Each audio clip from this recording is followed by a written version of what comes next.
ತನಿಖೆಯ ಬಗ್ಗೆ ನೂರಾರು ಶವಗಳು ಸಿಕ್ಕಿತು ಅನ್ನುವಂತ ಹೇಳಿಕೆಗಳು ಬಂದಿರೋದ್ರಿಂದ ಇವತ್ತು ಈ ಪ್ರೊಟೆಸ್ಟ್ ಆಯ್ತು ಅಂತ ಹೇಳ್ತಾ ಇದ್ದಾರೆ. ಈಗ ಅದು ಅವರು ಅಂದ್ರೆ each side had their own stand. So ಅದು ಅವ್ರದ್ದು ಸ್ಟ್ಯಾಂಡ್ ಅದು ಆತರ ಇದೆಯಾ, ನೀವು ಆಸ್ ಯು ಟೋಲ್ಡ್ ಅವ್ರದ್ದು ಸ್ಟ್ಯಾಂಡ್ ಈ ತರ SIT ಅವರು ಆತರ ಹೇಳ್ತಾ ಇದ್ದಾರೆ. ಬಟ್ ಯಾವುದು ನಿಜ ಸತ್ಯ ಎಂದು there should be an approved statement from the SIT. ಈಗ ಇಲ್ಲದೆ ನಾನು ಅಥವಾ ನೀವು ಅದನ್ನು ಊಹಿಸಲಿಕ್ಕೆ ಆಗಲ್ಲ. There may be lot of things which SIT ಅಧಿಕೃತವಾಗಿ ಒಂದು ಹೇಳಿಕೆ ಕೊಡುವ ತನಕ ದಿಸ್ ಕೈಂಡ್ ಆಫ್ ಗೆಸ್ಸಿಂಗ್ ಮಾಡೋದು ಬೇಡ. SIT ಎಂದು ಸ್ಪೆಷಲ್ ಇನ್ವೆಸ್ಟಿಗೇಷನ್ ಟೀಮ್ ಒಂದು ಡೀಟೇಲ್ ಇನ್ವೆಸ್ಟಿಗೇಷನ್ ಮಾಡಿದೆ, ಹಿರಿಯ ಅಧಿಕಾರಿಗಳಿದ್ದಾರೆ. ಸೊ ಅವರು ಮಾಡಿ then what the right time, whatever time they feel comfortable ಇದು to convey to public, they will do it. ಗೊಂದಲ ಸೃಷ್ಟಿ ಮಾಡುವ ವಿರುದ್ಧ ಏನಾದರೂ ಕ್ರಮ ಕೈಗೊಳ್ತೀರಿ? ಈಗ ಸಾಕಷ್ಟು ಮಂದಿ ಹೌದು, ವಿರುದ್ಧ ಕೂಡ ಸಾಕಷ್ಟು ಊಹಾಪೋಹಗಳು ಕೂಡ ಇದೆ, ಅದರ ಬಗ್ಗೆ ಗೊಂದಲ ಸೃಷ್ಟಿ ಮಾಡ್ತಾರೆ. ಈಗ ಬೋತ್ ಕೇಸ್ ಕಂಪ್ಲೇಂಟ್ ಕೊಟ್ಟಿದ್ದಾರೆ.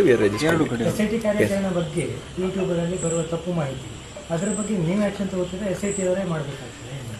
See, if we know that it is of information which is obscene, we can take action. Defamation, the person who is affected, he has to give complaint in the civil court. ಯಾಕಂದ್ರೆ ತನಿಖೆ ಆಗ್ತಿರೋದು SIT, but ಆಗ್ತಾ ಇರೋದು ಸ್ಟೇಷನ್ಗಳು Dakshina Kannada police station. ಗೊಂದಲಗಳು ಸೃಷ್ಟಿ ಆಗ್ತಾ ಇದೆ ಅನ್ನೋದು ಇಲ್ಲ, ಅದು that we will try to sort it out. ಈಗ the freedom of expression, it has certain limitations, but ಅಷ್ಟರೊಳಗೆ ಇದ್ರೆ then we cannot also not act.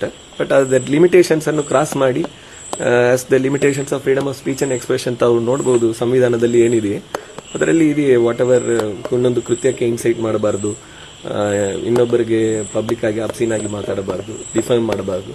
So ಆ ತರ ಕಂಡೀಷನ್ಸ್ ಇದೆ. ಆ ತರ ಏನೋ ಇದ್ರೆ ಕನ್ಸರ್ನ್ಡ್ ಪ್ರೊಸೀಜರ್, ಲೀಗಲ್ ಪ್ರೊಸೀಜರ್ ಏನಿದೆಯೋ ಅದನ್ನ ಪ್ರಕಾರ ಅವ್ರು ಮಾಡಬಹುದು. ಬಟ್ ಅದು ಸತ್ಯವಾದ ವಿಷಯವ ಎಂದು investigating agency will tell in the appropriate time. ಈಗ ಹಲವು ವಿಷಯಗಳು ನಾವು, I am not talking on behalf of SIT, during investigation ಹಲವು ವಿಷಯಗಳನ್ನು ನಾವು ಮಾಧ್ಯಮಕ್ಕೆ ಅಥವಾ ಪಬ್ಲಿಕ್ ಆಗಿ ಹೇಳಕ್ಕೆ ತೊಂದರೆ ಆಗುತ್ತದೆ. Because it will affect the investigation in future. So that investigation progress ಏನಿದೆ that way it affect the investigation in future. ಆ ಥರ ಅವ್ರಿಗೇನು ಇರಬಹುದು. You can ask SIT regarding that, ಅವ್ರಿಗೇನೋ ಅಪ್ರೂವ್ಡ್ ಸ್ಟೇಟ್ಮೆಂಟ್ ಏನೋ ಬಂದರೆ. But if you find anything clearly which is violation of any specific instance, we will take appropriate action.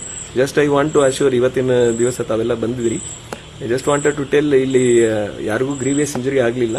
And situation ತಾವೆಲ್ಲರೂ ನೋಡ್ತಾ ಇದ್ರಿ. both the parties have dispersed and both of them have been advised that ನೀವು ಏನಿದೆಯೋ complaint ಅನ್ನು ದೂರನ್ನು ಕೊಡಿ, we will take appropriate action. Disperse ಆಗಿದ್ದಾರೆ. ಆದರೆ 5-10 ಪೀಪಲ್ ಅವರು ಫ್ಯಾಮಿಲಿ ಮೆಂಬರ್ಸ್ ಅಥವಾ ಯಾರೋ ಇರಬಹುದು, ಅದು ಬಿಟ್ಟು ಉಳಿದವರೆಲ್ಲ. ಹೌದು, SIT will continue investigation. There is no hindrance to investigation. ಇನ್ವೆಸ್ಟಿಗೇಷನ್ಗೆ we have provided adequate security, ತಾವೆಲ್ಲ ನೋಡಿದ್ರಿ. We will continue to do it. In additional force ಅನ್ನು ಈಗ ಲೋಕಲ್ ಇಶ್ಯೂಸ್ ಈ ತರ ಬರಬಾರದು ಎಂದು we will take further action.